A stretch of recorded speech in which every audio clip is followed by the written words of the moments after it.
અમરેલી જિલ્લા તથા બગસરાના આસપાસના સમાચાર જોવા માટે અમારી ચેનલને સબસ્ક્રાઈબ કરો, જેથી તમને નવા નવા સમાચાર જાણવા મળે. મળતી વિગત મુજબ બગસરા સિવિલ હોસ્પિટલમાં દાંતના ડોક્ટરને સારવાર કરવાના બદલે અમૃત કાર્ડ કાઢવા અમરેલી કામગીરી અપાતા દર્દીઓ તેમજ ગામ લોકોમાં નારાજગી જોવા મળી હતી.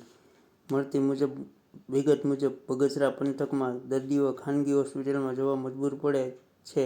આ બાબતે CDHO ડો.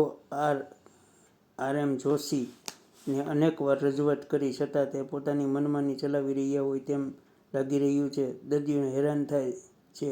સરકારશ્રી દ્વારા અઘોર તંત્રને જગાડે અહીંના દાંતના ડોક્ટરને ફરી પાછા કાયમી બગસરા સિવિલ હોસ્પિટલમાં મૂકવામાં આવે, જેથી દાંતની સારવાર અહીંના થઈ શકે, જેથી આર્થિક રીતે પછાત લોકોને રૂપિયા બગડે નહીં તેવી લોકોમાં માંગ ઉઠી છે.